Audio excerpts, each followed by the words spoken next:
कर्तव्य कर्म क्या है? ज्ञान और कर्म ये दो है। खाली ज्ञान से काम नहीं बनता, कर्म चाहिए। प्यास लगी हो, पानी का ज्ञान हो तो प्यास नहीं बुझेगी, पानी पीने से प्यास बुझेगी। वायु निरंतर कर्मशील है, तब वो समाज को सहायता देता है। सूरज निरंतर कर्मशील है और वो ऊर्जा देता है। धरती अपनी कर्मशीलता से सबको धारण करके भार ढोती है। तारे, चांद निरंतर कर्मशील है, पक्ष और मास बनाता है। आग कर्मशील होकर के ही गर्मी देती है। कर्मशील होकर के ही इंद्र गरजता और पानी बरसाता है। इंद्र प्राकृतिक शक्ति है। अच्छे अच्छे लोग जो ऊंचे चढ़े हैं, कर्म से चढ़े हैं, इसलिए कर्म की जरूरत है। आप वर्ण व्यवस्था जानते हैं, क्षत्रियों का क्या कर्म है। कभी मैंने युधिष्ठिर के मुख से नहीं सुना कि युद्ध करना चाहिए। वो शांत चाहते हैं और हम भी यही चाहते हैं। अब आप जानते हैं कि हम दोनों यही चाहते हैं, फिर भी आप कौरवों के स्वार्थ की सिद्धि के लिए वाकजाल फैलाते हैं, फिर और बातें कहते हैं। इनका हक मिल जाए बस, युद्ध नहीं चाहते। हक नहीं मिलता है। अब सन्यास का उपदेश तो सन्यास का पात्र जो होता है उसको लगता है। अब बेचारे द्रौपदी सभा में जो दुरुपयोग उसका हुआ था उससे दुखी है। भीम, सब दुखी हैं। श्री कृष्ण ने कहा कि जो वाग्बाण अर्जुन को मारा गया है सभा में, उनके हड्डी तक दर्द करता है, लेकिन ये सब शांत हो जाएगा। हक दे दे बस। और हक नहीं देते हैं तो ये ढाल तलवार किसके लिए बने? दुष्ट लोगों का हक छीनते हैं और उनके निवारण के लिए सेना है, ढाल तलवार धन्ना बाण है। अगर ये न रहे तो निर्बल लोग जी नहीं पाएंगे। संजय का कहना बहुत अच्छा है, लेकिन अब पात्र तो ऐसे नहीं है। वो लोग युद्ध के बाद युधिष्ठिर दुखी होकर के ही कहे कि पांडवों में यादवों में जा करके हम भीख मांग के खा के रह लेते, अच्छा था। ये बड़ा दुखद हुआ। पीछे तो पता चला, लेकिन पहले तो जब पात्रता हो तब वो चीज आए। सन्यास के पात्र तो बेचारे नहीं हैं, सब संसारी हैं।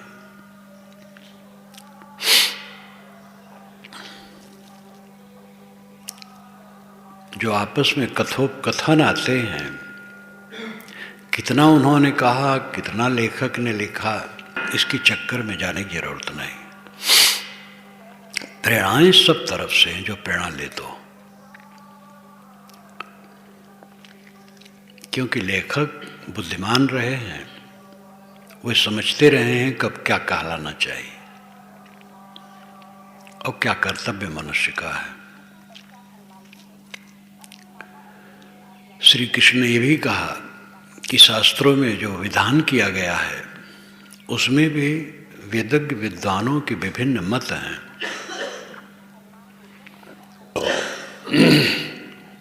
शांत जिससे हो वो काम होना चाहिए, लेकिन कोई एकदम आतताई हो करके काम करता है तो उसका निग्रह होना चाहिए कि नहीं होना चाहिए?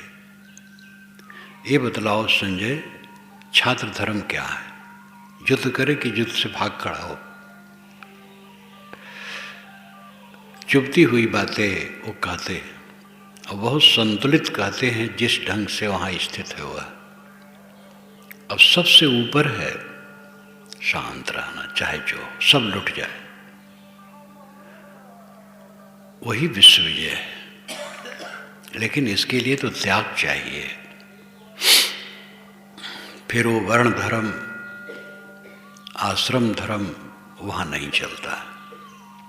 सब धर्मों से ऊपर है त्याग।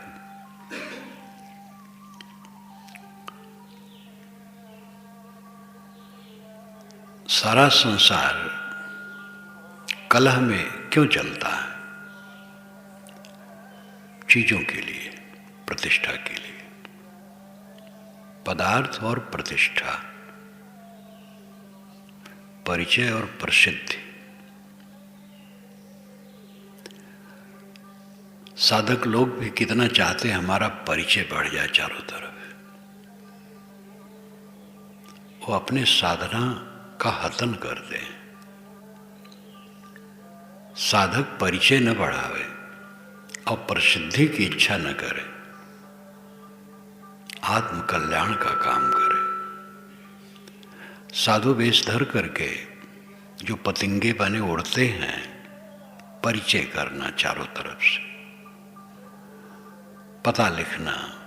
आजकल तो मोबाइल है, मोबाइल में उनका नंबर सबका लेकर के तो उनके यहाँ पहुँचते रहना। स्वयं फोन कर करके उनको उत्साहित करना, हमें बुलाओ। ये सब बिल्कुल साधना के विरुद्ध है। साधक परिचय अपने आप का करे। बाहरी साध परिचय जो है वही बोझा है। इस पर मुझे याद आती है, जिस वर्ष मैं घर छोड़ा था, शायद उसी वर्ष की बात हो, लेकिन उस समय छोड़ने नहीं आया था, गुरुजी के पास कुछ दिन रहने आया था। छोड़ा तो उसके शायद 1-1.5 महीने बाद है। आया, बड़ारा पहुंचा, निर्बंध साहब कुआं पर थे, गुरचरण साहब थे।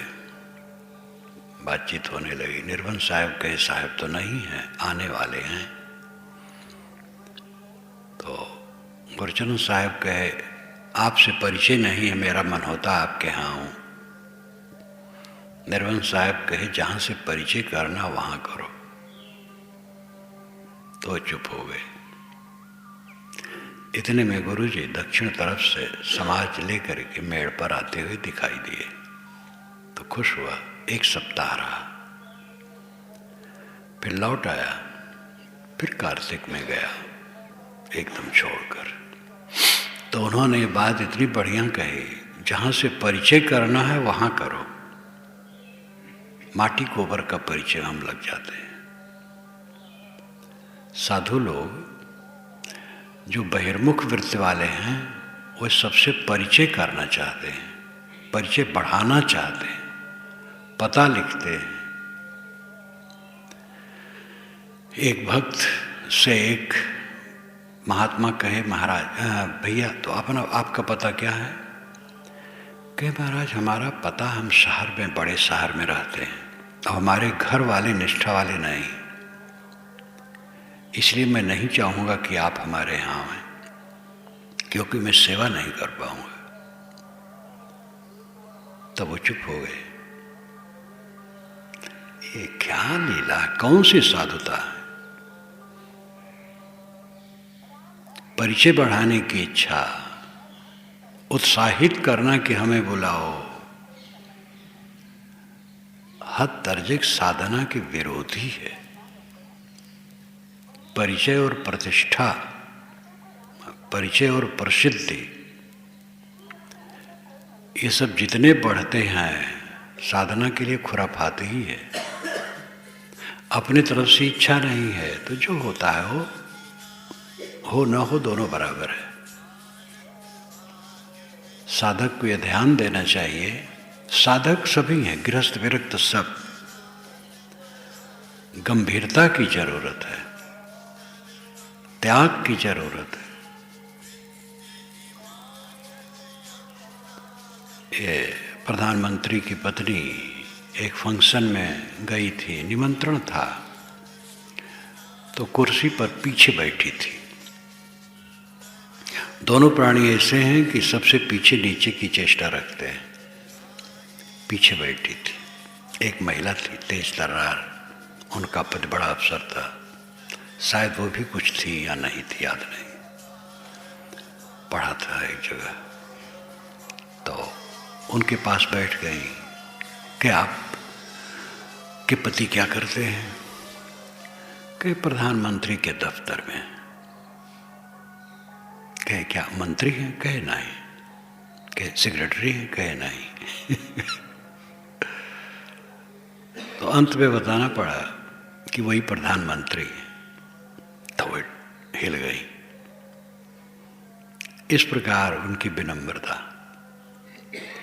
अभी सुनता हूँ गांधी जी के 2 अक्टूबर के जन्मदिन पर वहाँ पर सोफा भी लगा था, दरी और चद्दर बिछी थी, सोफा पर भी लोग बैठे थे।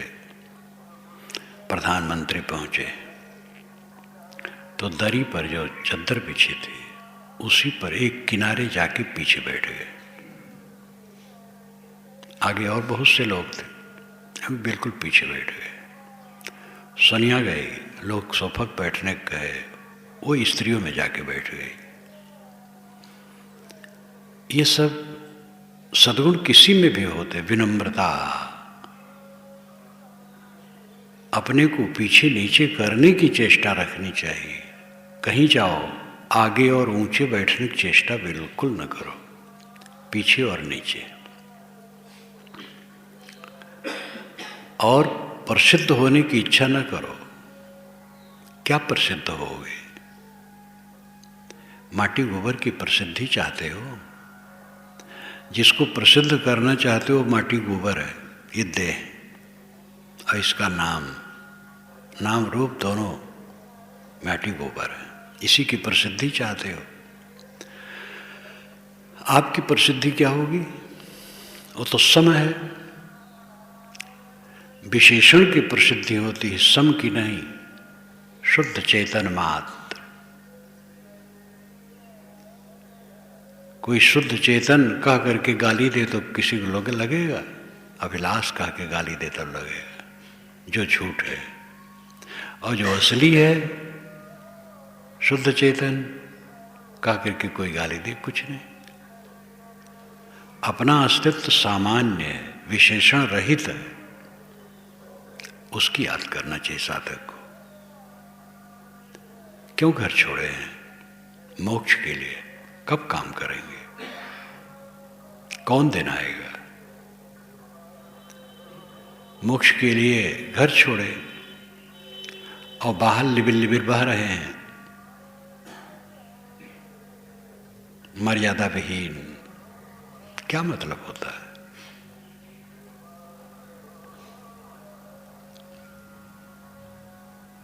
अपने जीवन में स्थायित्व होना चाहिए, मर्यादा होनी चाहिए, निष्कामता, निर्माणता। कल्याण किससे है? जहां तहां गृहस्थों यहां घुस घुस करके पहुंचते रहो अनियंत्रित, कोई पहुंचता रहे, क्या पाएगा वहां? बोध पाएगा, साधना में रहेगा। बहिर्मुख वृत्ति अपने को हल्का करेगा और कुछ नहीं होगा। इसलिए सब कुछ मर्यादा से होनी चाहिए, गंभीरता से होनी चाहिए, विवेक पूर्वक। सब काम विवेक पूर्वक होना चाहिए।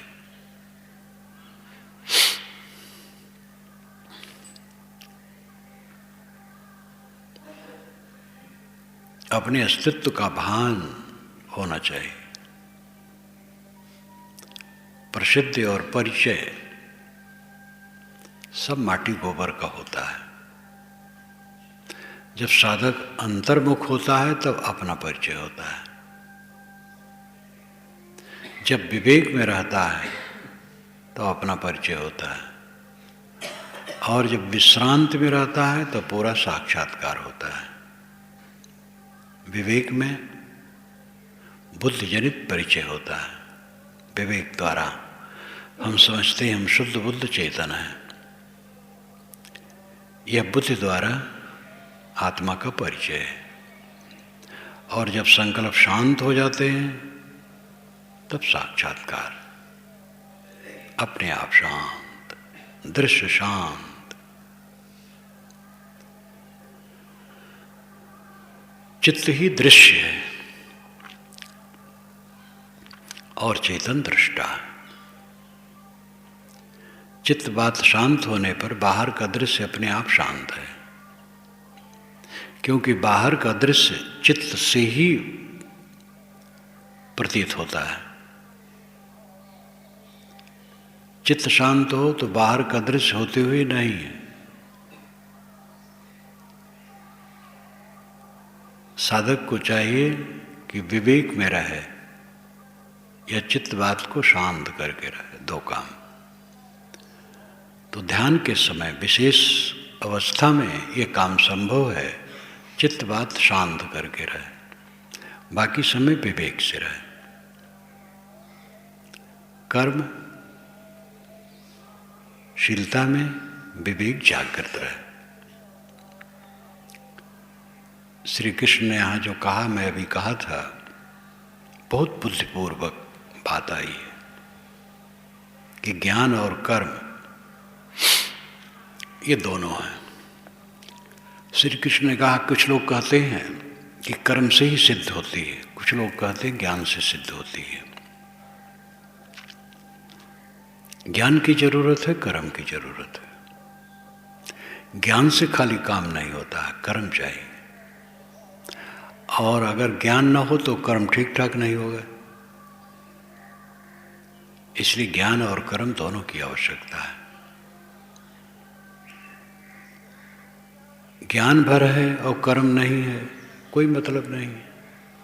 ज्ञान बना रहे, कर्म ही नहीं तो ज्ञान क्या करेगा। भोजन बनाने का आप तरीका जानते हैं, लेकिन उन समस्त वस्तुओं को एकत्रित करके उनका संपादन नहीं करते हैं तो सब चावल दाल आटा सब्जी सब धरी रहे। हर चीज़ है, कुछ कमी नहीं है, लेकिन परिश्रम नहीं कर रहे हैं तो कुछ नहीं होगा। जानते भी हैं, चीज भी है, और कर्म न करें तो कोई मतलब नहीं। इसलिए कर्म की जरूरत है। कर्म और ज्ञान को लेकर के एकांगी लोगों ने विवाद किया। मनुष्य ही तो सब हैं जिनमें एकांगीपन होता है। ज्ञानियों में भी एकांगी छाड़ जाते हैं। सन 56 की बात है, मोहम्मद नगर में मैं था। वहां पर 56 की बात नहीं है, और पीछे की बात है, शायद 60-62 की बात हो। प्राकृतिक चिकित्सा का कुछ पन्ना था पुस्तक का, फटा हुआ, पढ़ा। लेखक इतना जिद्दी, उसने लिखा, भोज करते हैं लोग, भोज करते, पकवान बनाते हैं, खिला करके सबका पेट खराब करते हैं। दातून करने के लिए क्यों नहीं निमंत्रित करते हैं? स्नान करने के लिए क्यों नहीं निमंत्रित करते हैं? उनका विचार था कि भोज कभी नहीं करना चाहिए। भोज करेंगे, पकवान बनाएंगे, खिलाएंगे, सबका पेट खराब होगा। और फिर उसने लिखा था, दाल कभी नहीं खाना चाहिए, छूना भी नहीं चाहिए दाल को। प्राकृतिक चिकित्सक था, लेख था उसका, पुस्तक थी, फटी थी, कुछ अंश था, उसको पढ़ा। वैद्य लोग रोटी भात के साथ दाल का महत्व मानते हैं, प्राकृतिक चिकित्सा वाले सब्जी का। सब्जी दाल दोनों ठीक है। सब्जी कोई बहुत ज्यादा खा ले तो रोग का घर हो जाएगी। दाल भी उचित मात्रा में खाए, ठीक है। तो ज्ञान का निरूपण करने वाले और कर्म सिद्धांत को स्थिर करने वाले भी मनुष्य ही होते हैं। जिनकी एकांगी वृत्ति होती है एकांगी बात कहा जाते हैं। इसलिए ज्ञान और कर्म के विषय में जो विभिन्नता आती है यही कारण है। रुचियों की भिन्नता, संस्कारों की भिन्नता, योग्यताओं की भिन्नता। जिन्होंने निर्धारित किया सम्यक बुद्धि नहीं है तो एकांगी कहा जाता है। प्राकृतिक चिकित्सक जो पुस्तक थी, पहली बार मैं जाना प्राकृतिक चिकित्सा होती है, बहुत पुरानी घटना है। मोहम्मद नगर में वो वहाँ कुटी पर पड़ी थी तो देखा पढ़ा। इसी आधार पर आप सब तरफ समझ सकते हैं कि विचारों की जो भिन्नता होती है उसमें योग्यता की भिन्नता कारण है। सम्यक दृष्टि सुकृत कोई लाई, गोस्वामी जी ने कहा। सम्यक दृष्टि कोई सुकृतवान ग्रहण करता है, नहीं तो एकांगीपन प्राय लोगों में होता है। जिनसे थोड़ी प्रतिकूलता हो गई तो उनकी निंदा ही निंदा, जिनकी अनुकूलता मिल गई चाहे वो कितना भ्रष्ट हो उसकी प्रशंसा प्रशंसा। इसमें एकांगी दृष्टि है। अनुकूलता प्रतिकूलता मिलती रहती है। जो आज अनुकूल है प्रतिकूल हो सकता है, जो प्रतिकूल है अनुकूल हो सकता है। अब आदमी तो सर्वथा दोषयुक्त तो कोई है ही नहीं। सर्वथा सद्गुण संपन्न कोई हो सकता है लेकिन सर्वथा दोष संपन्न कोई नहीं। अधिक पतनकारी दोष जब होता है तो वही बुरा माना जाता है, लेकिन उसमें भी बुरा मानना और कहना जरूरी नहीं है, चुप रहना जरूरी है। सम्यक दृष्टि वाला व्यक्ति जो कुछ कहता है वो संतुलित होता है। इसलिए शास्त्रों में विभिन्नता है, दृष्टिकोणों में विभिन्नता है। और यक्ष प्रश्न में युधिष्ठिर द्वारा जो उत्तर दिलाया गया है, श्रुतियों विभिन्ना, श्रुतियाँ विभिन्न हैं। नैको ऋषर्जस्य मतम प्रमाणम, एक ऋष नहीं जिसका मत प्रमाण मान लिया जाए। इसलिए महाजनो जैन गतस् पंथा, महाजन जिस रास्ते पर जाए वही रास्ता है। महाजन कौन है? जो शांत है, उद्वेग शून्य है। उद्वेग शून्य है तो उसने यथार्थता ग्रहण की है। जो चाहिए जीवन में उसने आचरण में लाया है, इसलिए उसका अनुगमन करो। आध्यात्मिक दृष्टि से जीवन की सफलता है उद्वेग शून्य हो जाना। दुख से निवृत्ति इसी से होती है और कहीं नहीं, दुख से निवृत्ति नहीं होगी। उद्वेग दुख न है, उद्विग्नता दुख है। उद्वेग शून्य हो जाना शांति, शांत परम सुख है। हर साधक यही चाहता है। इसलिए महाजनो येन गतः पंथा, महाजन जो जाते हैं जिस रास्ते से वही अपना रास्ता समझो। महाजन धैर्य से, सहन से, शांत से जीवन बिताते हैं। कोई मत का संत हो, व्यक्ति हो, स्त्री हो, पुरुष हो, कोई भी हो, गृहस्थ हो, विरक्त हो, जो उद्वेग शून्य है, शांत आत्मा है, उसके जीवन में संतुलन है। जिसके जीवन में संतुलन है उससे कुछ सीखने समझने का अवसर निकालना चाहिए, वही रास्ता है। ये उन्होंने कहा तो ठीक कहा। विचारों का अंतर तो होता ही है संसार में, लेकिन जिसके जीवन में सदाचार है, संयम है, शांति है, तो कुछ है। आम जनता भी ये नहीं देखती किस पंथ के हैं और किस वर्ण के हैं और कितना लंबा चौड़ा है, गोरा और काला है। जिनमें सद्गुण जनता देखती है, शांति देखती है, उधर झुकती है। खास काम तो अपना है। साधक सशक्त होकर के अपने आप पर सब सोने का काम करे। ज्ञान और कर्म में विरोध नहीं है। जो हम जानते हैं उसका आचरण, यही ज्ञान का फल है। धृतराष्ट्र ने संजय को भेजा युधिष्ठिर के पास कि जा करके उनका कुशल मंगल पूछो। वे अज्ञातवास से आ गए हैं। उनका दूत आया था। संजय गए, युधिष्ठिर से बात की। युधिष्ठिर ने कहा कि मेरा राज मुझे लौटा दें। हम लोग सब प्रेम से रहें, आपस में झगड़ा न करें।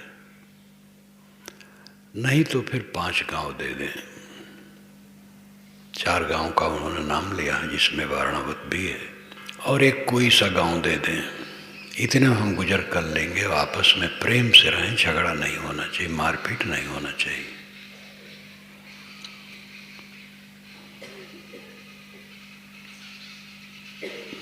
संजय आकर के धृतराष्ट्र से कहते हैं कि आप बहुत गलत करते हैं। आपने सारा धन हड़प लिया। आपकी निंदा हो रही है, परिणाम में भी नरक होगा और बहुत गलत हो रहा है। ये विषयों की तृष्णा आदमी को नरक में डुबाती है। तृष्णा का कहीं अंत नहीं है। और आप कर्ण, शकुन इत्यादि को बटोर रखे हैं, जो उल्टी बुद्धि वाले हैं, और जो सही बुद्धि वाले हैं उन पांडवों को आपने दूर कर दिया है। बहुत उल्टा हो रहा है। अब मैं रास्ते में आया हूँ, रथ पर बैठा, जर्किंग से थका हूँ। जर्किंग तो आज की भाषा है, उनकी भाषा नहीं है। रथ की हिलने डुलने से थका हूँ, विश्राम की आज्ञा चाहिए। कल सभा में ही युधिष्ठिर की सारी बातें कहूँगा। धृतराष्ट्र ने कहा ठीक है, जाओ विश्राम करो। धृतराष्ट्र को विश्राम नहीं मिला।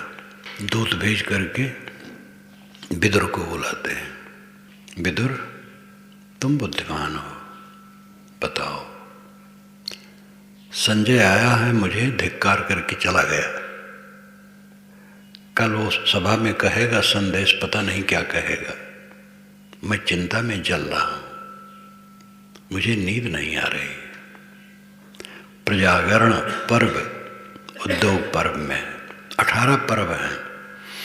उसमें एक पर्व में भी बहुत पर्व है, जो अवान्तर पर्व है, छोटा छोटा। उसका नाम मैं नहीं लेता हूं। प्रजागरण पर्व यानी धृतराष्ट्र को नींद नहीं आती है। विदुर ने कहा कि राजन, बलवान से दुश्मनी होने से नींद नहीं आती है। जब दूसरे का धन हड़प लिया जाता है तब भी नींद नहीं आती है। जुआरी को नींद नहीं आती है, कामी को नींद नहीं आती है। फिर तो उनका लंबा व्याख्यान कई अध्यायों में, वही विदुर नीत है जो अलग से भी प्रकाशित है। विदुर नीत कई अध्यायों में चला है और बहुत मार्मिक है। उसके पश्चात सनत सुजात आते हैं। सनत सुजात सनत कुमार ही हैं। कौन आता है? विद्वान पंडितों ने जोड़ा है सब। जिस प्रकार धृतराष्ट्र को चिंता है और नींद नहीं आती है, उसके लिए थोड़ी राय दी जाती है, 2-4 मिनट में, 10 मिनट में। कई अध्याय नहीं कहा जाता है। लेकिन उपदेश देना है, नीति की बात बतानी है, अच्छी बातें बतानी है, तो उसी आधार में दिया जाता है। जैसे भरत चित्रकूट में राम के पास पहुंचते हैं, कुशल मंगल के बाद राम तुरंत राजनीति की बात करते हैं। क्या तुम ऐसा करते हो, क्या तुम ऐसा करते हो, क्या तुम ऐसा करते हो। एक लंबा उपदेश है, प्रश्नवाचक, जो राजाओं के लिए बहुत उपयुक्त है। बहुत लंबा उपदेश है। वहाँ भी समीक्षा में लिखा गया है कि वो बेचारे दुखी हैं, आए हैं मिलने, वो राजकाज कहाँ किए हैं। राज से उनको मतलब ही नहीं रहा, खेलते खाते रहे, पढ़ते लिखते रहे, मानो शिक्षा मिली होगी राजकाज की, लेकिन अनुभव तो उनको कुछ भी नहीं है, अभी कुछ भी नहीं किए हैं। दशरथ राजा हैं, मंत्रियों से करवाते हैं, तो उनसे इतना प्रश्न करने की क्या जरूरत है। लेकिन पंडित उसी आधार में राजनीति की बातों को कहता है।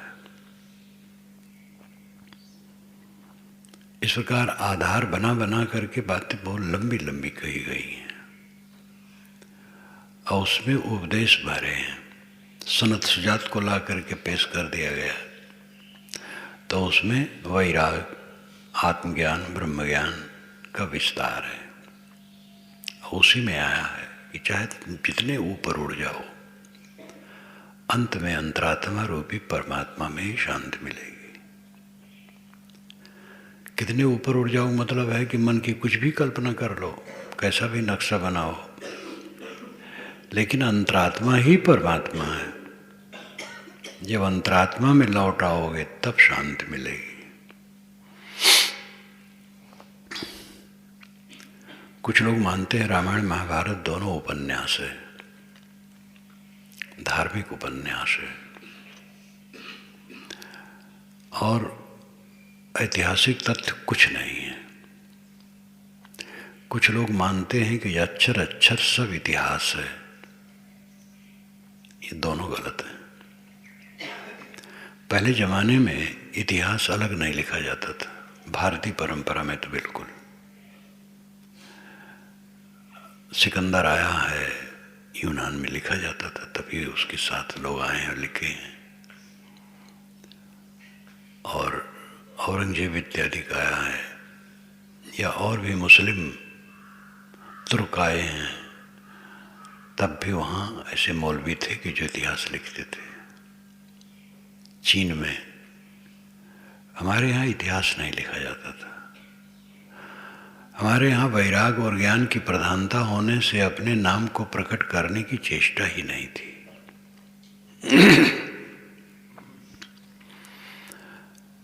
तो कोई लिखता ही नहीं था, और दूसरे के लिए भी इतिहास के रूप में कोई नहीं लिखता था। धर्म, दर्शन, इतिहास, राजनीति कुल मिला करके लिखा जाता था।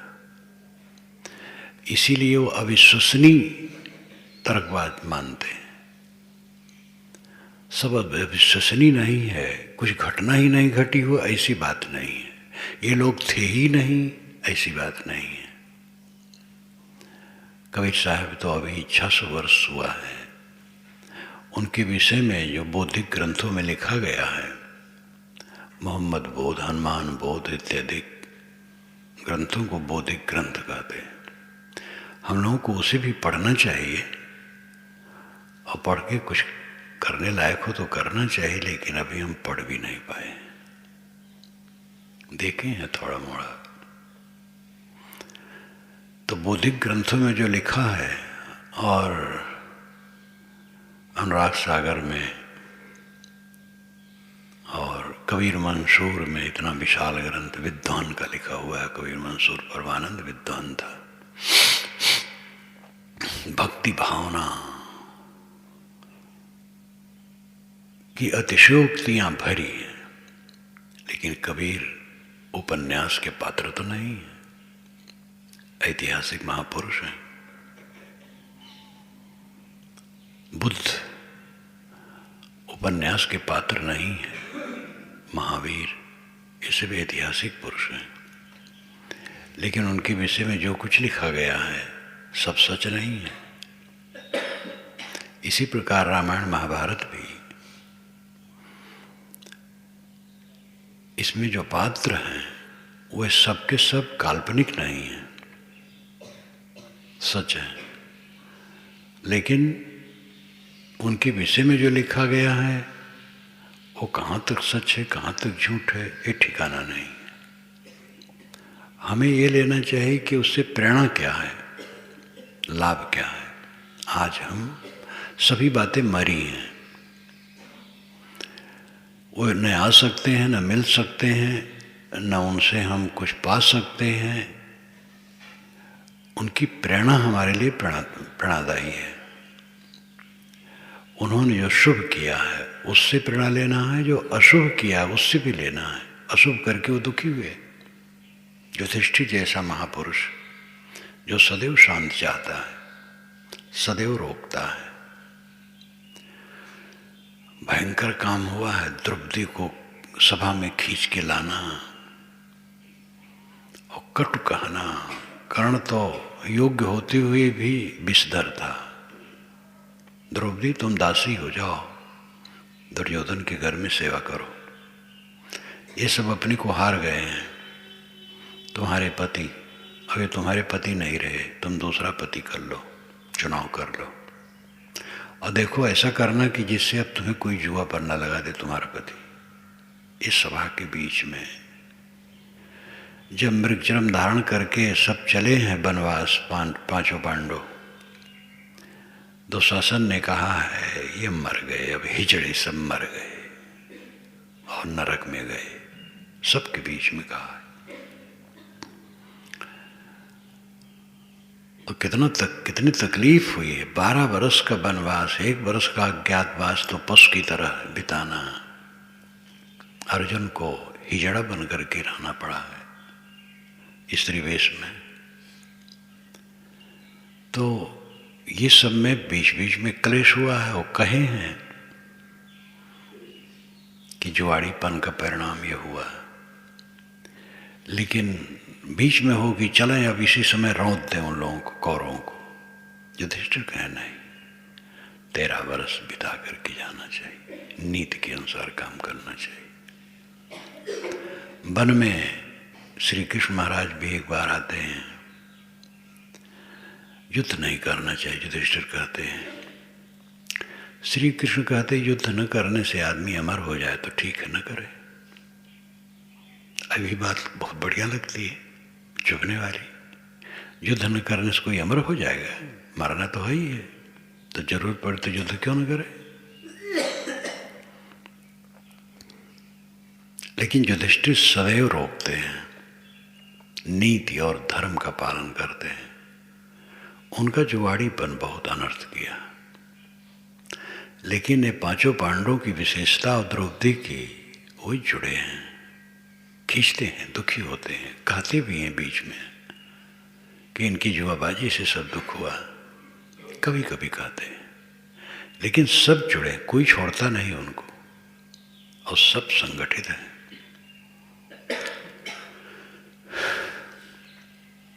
गलतियों से भी प्रेरणा लेना चाहिए और अच्छाइयों से भी। ऐसी गलती करेंगे तो हम भी दुख उठाएंगे, और ऐसा अच्छा काम अमुक ने किया, ऐसे हमें करना चाहिए। विवेकवान सब तरफ से प्रेरणा लेते हैं। ये जीवन में शिक्षा एक दिन नहीं है, पूरा जीवन शिक्षा का है। समझते समझते व्यवहार को समझना सहज नहीं है, जटिल है। हम समझते हैं व्यवहार को समझ गए, लेकिन बहुत बाकी रह जाता है और भटक जाते हैं, उत्तेजना में आ जाते हैं, उद्वेग में आ जाते हैं। ये पक्का समझ लो, अगर सेवा और शांति का काम करना है तो सहनशील बनो। शांति चाहिए, पूरा सहनशील हो जाओ। सेवा करना चाहते हो तो सहनशील बन जाओ, सेवक सहनशील होगा तब वो सेवा कर सकता है।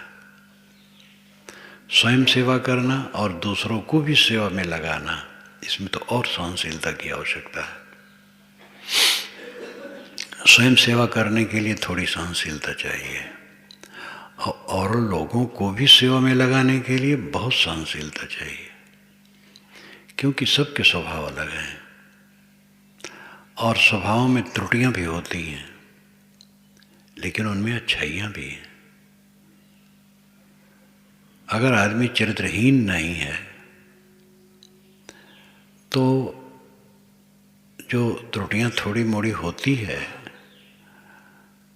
उसको क्षमा करके उसके सद्गुणों का उपयोग करना चाहिए। नीति में जो यह है, अमंत्रम अक्षरम नास्ति नास्ति मूलम औषधम, अयोग्य पुरुषो नास्ति योजक अस्तित्व दुर्लभ। अमंत्रम अक्षरम नास्ति, कोई अक्षर ऐसा नहीं है जो अमंत्र हो, मंत्र में न जुड़े। मंत्र, दोहा, चौपाई, छंद में न जुड़े ऐसा कोई अक्षर नहीं। नास्त मूलम अनौषधम, नास्त मूलम न अस्ति मूलम अनौषधम, ऐसा मूल वृक्ष, पेड़, गुल्म, लता, पौधा नहीं है जो अनौषधम हो, औषध में न लगे। अयोग्य पुरुषो नास्ति, कोई व्यक्ति अयोग्य नहीं है। योजक अस्तित्व दुर्लभ, इनका संयोजन करने वाला दुर्लभ है। कौन वनस्पति किस औषध का रूप ले सकती है, इसका अनुसंधान कौन अक्षर मात्रा बिंदु है कि किस श्लोक छंद में कहाँ जुड़ सकता है, कौन मनुष्य से कौन सा काम लिया जा सकता है, ऐसा संपादन करने वाला दुर्लभ है। एक तो विवेक बुद्धि चाहिए और दूसरा सहनशीलता चाहिए। समझ ही नहीं है तो सहनशील भी होगा तो बहुतों से काम नहीं करा पाएगा, क्योंकि समझ नहीं उसको। समझ तो तेज है लेकिन सहनशील नहीं है तो भी नहीं करा पाएगा। समझ हो और सहनशीलता हो तो वो दूसरों से भी काम करा सकता है। साथियों की झड़प सा करके भी शांत रहना चाहिए। छोटा हो, जो सेवा करता है, काम करता है, सब लगे पगे हैं, उल्टा भी कह दिए, सह लेना चाहिए। आ जाता है, सबके अंदर में तो जहर है, उबल जाता है। उसी जहर को मारने के लिए तो साधना है। सब तो क्षम्य है। अभी जो इंग्लिश पुस्तक वो आई है, सिद्धों में एक सिद्ध, दिल्ली से शर्मा जी ने भेजा है, उसमें एक वाक्य है, पूरा संसार आग की भट्टी है, सब प्राणी उसमें उबल रहे हैं, जल रहे हैं, सब दुखी है। इसलिए समझदार को चाहिए किसी को दुख न दे। वैसे सब दुखी हैं बेचारे, सब दुखी हैं, देहधारी सब दुखी हैं। समझदार को चाहिए किसी को दुख न दे। वो भले उलझ जाए लेकिन हम न दें। उलझ जाए, दया करो। जो उलझ गया, उद्वेगित हो गया है, दया का पात्र है, क्रोध का पात्र नहीं। अपने को संभाल पाता तो क्यों उबलता, नहीं संभाल पाया तो दया का पात्र है। शांति चाहते हो तो सहनशील बनो, सेवा चाहते हो तो सहनशील बनो। दोनों की जरूरत है। बिना सेवा के शांति नहीं मिल सकती। निठल्ला आदमी को शांति नहीं मिलती। बैठा रहे भले, हाथ पैर बटोरे, शांति नहीं पाएगा। क्योंकि कर्तव्य कर्म जो नहीं करेगा उसको शांति नहीं मिल सकती है। और ये बात मनीषियों ने अच्छी तरह से समझा है। सदगुरु कबीर तो कर्म करों के पक्षधर ही थे। कृष्ण इत्यादि सब कर्म करते हो, कर्म करों के पक्षधर थे। कृष्ण के मुख से जो महाभारत में कहलवाया गया है ज्ञान खाली काम नहीं करता है कर्म के बिना। पानी हम जानते हैं, लेकिन उसको निकाल करके ला करके जब तक पिएंगे नहीं तब तक प्यास नहीं बुझेगी। जान लेना खाली पर्याप्त नहीं है, कर्म की जरूरत है। कर्म ही सेवा है, सेवा ही से अभ्युदय होता है और निःश्रेयस भी उसका परिणाम आता है। अभ्युदय लौकिक उन्नति, निःश्रेयस मोक्ष।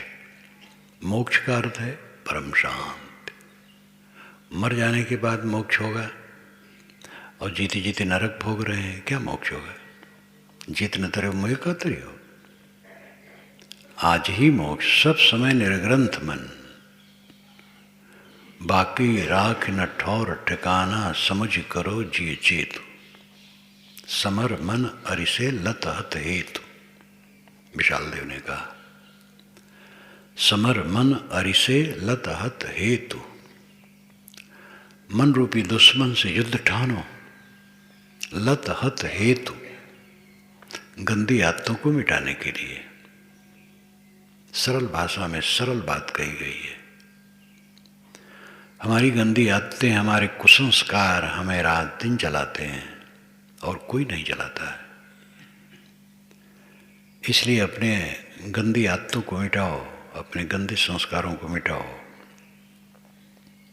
सेवा और शांति दोनों की अत्यंत आवश्यकता है। शांति तो जीवन का लक्ष्य है, सेवा उसका कर्तव्य है। दोनों में सहनशील होकर के हो सकता है। असहनशील व्यक्ति कोई संगठन नहीं चला सकता है। असहनशील व्यक्ति एक व्यक्ति का भी व्यवहार नहीं निपटा सकता है। कितना ही अभिन्न मित्र हों, लेकिन दोनों में विचारों में कुछ फर्क होगा, रुचियों में फर्क होगा, और इसको कोई नहीं मिटा सकता है। कोई ईश्वर परमात्मा भी बैठा हो भी नहीं कुछ कर पाएगा। विचारों, संस्कारों, गुणकर्मों का फर्क होता ही है। और इसको लेकर के जो सह नहीं पाएगा वो कुछ नहीं कर पाएगा। सहने में क्या नुकसान होता है? लड़ने में नुकसान होता है। क्रोध करने में जी जलता है। क्रोध न करने में क्या नुकसान होता है? सह लिया, शांत, क्या नुकसान हुआ? अब उद्विग्न हो गए तो नुकसान हो गया। ये समझना चाहिए। अहंकार हमारा फनफनाता है, अहंकार हमें जलाता है। अहंकार में पड़ करके हम सदा से जलते रहे। अगर कल्याण प्रिय है तो अहंकार का विसर्जन करना आवश्यक है, नहीं तो शांति नहीं मिलेगी। जो हम चाहते हैं वो नहीं होगा, फिर भटक जाएंगे। सब कुछ तो क्षणिक है, कुछ ठिकाना है। शरीर कब तक चलेगा? कल करेंगे, कल कब आएगा? इस धोखे में नहीं रहना चाहिए भी हम जवान हैं या स्वस्थ हैं, अभी तो बहुत दिन जिएंगे। बड़े बड़े स्वस्थ चले जाते हैं, जवान लोग चले जाते, बूढ़े कुछ दिन बैठे रह जाते हैं। क्या ठिकाना है इसका? मेरे ही सामने जब राम रूप का शरीर छुटा, 22 बरस का सुंदर जवान, सुशील, बढ़िया, मन हरदम खिलखिलाता रहता था, और शरीर छूट गया। क्या अहंकार किया जाए कि अभी स्वस्थ शरीर है या जवान है? बोधवान हर समय शरीर को मृत देखते हैं।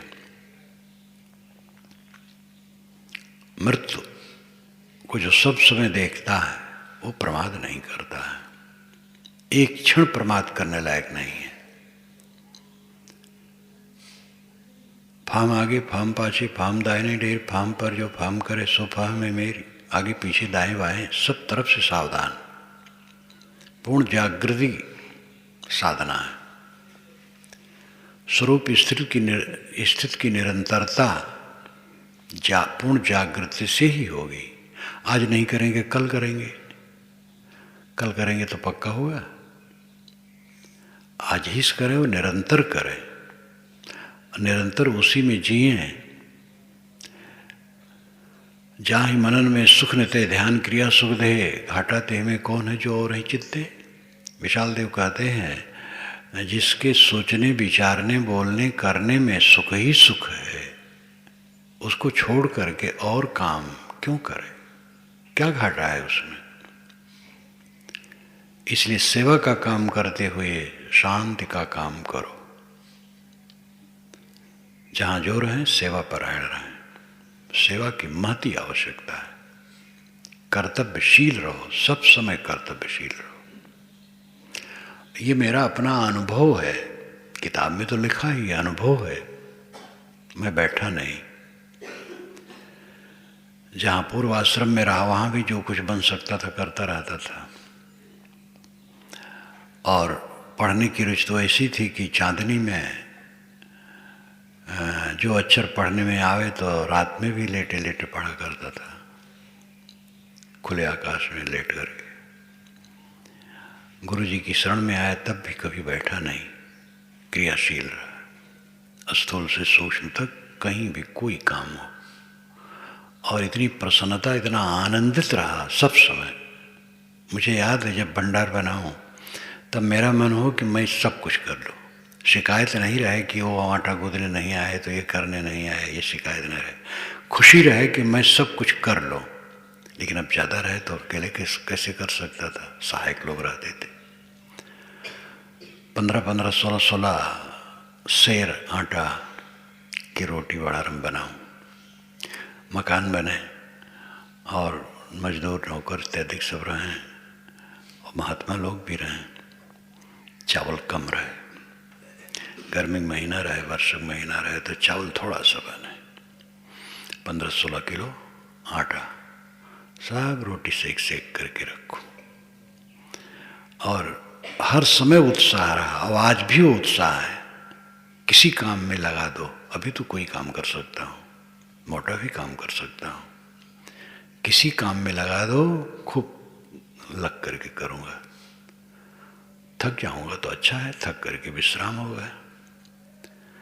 तो सेवा में, सेवा से बंधन नहीं होता है। बंधन तो कामना है, अपने को बड़ा मनवाने की इच्छा, अपने को लोगों द्वारा श्रद्धेय और पूज्य मानने की इच्छा। ये नरक है। जो ये चाहता है मैं सबका श्रद्धेय बनूं और सबके द्वारा पूजा जाऊं, वो अपने मन में नरक इकट्ठा करता है। लेकिन ऐसी भूल भुलैया है कि साधु वेश होते ही एक ही लक्ष्य रहता है, पूजे जाएं। हम बड़े हैं, गुरु हैं, महात्मा हैं। ये बुद्धि घोर पतन का कारण है। प्रचारक हम नहीं हैं, साधक हैं। प्रचार तो एक प्रासंगिक विषय है। अपना शुभ मार्ग से चलते हैं, दूसरे को शुभ की बात बताते हैं। प्रचार पर साधु टूट पड़ेगा तो नरक में जाएगा। मैं प्रचारक हूं, मैं सबको सुधार दूंगा। महादुर्बुद्धि, किसको सुधार दोगे? अपने को सुधार लिए हो। निर्विकल्प समाधि में अपने को ले जा करके डूबे रहते हो, शांत रहते हो पूरा। अपने को तो सुधार नहीं पाए तो सबको सुधार दोगे? कौन सुधार करोगे? साधक को सेवापरायण सेवक बनना चाहिए, साधक बनना चाहिए, प्रचारक नहीं। प्रचारक वैसे होता रहता है। जहाँ है जो साधक है उसका व्यक्तित्व ही प्रचारक है। जहाँ रहेगा वो कुछ बोल भी देगा। साधक भटक जाता है। एक तो बुद्धि की कमी, और दूसरे जो विषयासक्ति है, महारोग है। विषयासक्ति एक थोड़े है, खाली काम भोग, सम्मान भोग महारोग है। काम भोग को तो सभी समझते हैं भद्दा है, छोड़ देना चाहिए, दूर रहना चाहिए। चाहे न छोड़ पावे लेकिन सब समझते हैं खराब है। सम्मान पूजा प्रतिष्ठा तो धर्म समझते हैं। सम्मान पूजा प्रतिष्ठा दूसरे की करना धर्म है। हम दूसरे का सम्मान करें, पूजा करें, प्रतिष्ठा करें किसी महापुरुष का, संतों का, हमारे चित्त शुद्धि के लिए साधन है, ये ठीक है। लेकिन हम अपनी पूजा करवाना चाहें, अपने को प्रतिष्ठित करना चाहें, अपने को श्रद्धेय मनवाना चाहें, ये तो भयंकर रोग है। कैंसर से भी अधिक भयंकर रोग है। इसलिए साधक बिल्कुल सावधान रहे। सेवापरायण बनो, संयमित बनो, मर्यादित बनो, उच्छृंखल कोई न बनो, मनमानी कोई न करो, मर्यादा का पालन। मनमानी जो करता है उसका व्यक्तित्व तो हल्का हो जाता है। उन्मादीपन, यहाँ वहाँ भटक करके सुख की कल्पना करना महानाड़ीपन है। पूर्ण मर्यादित, पूर्ण अनुशासित रह करके सेवा परायण रहो। सेवा और शांति, सेवा साधना है और शांति फल है। नींद उसको नहीं आती है जो चिंता में है।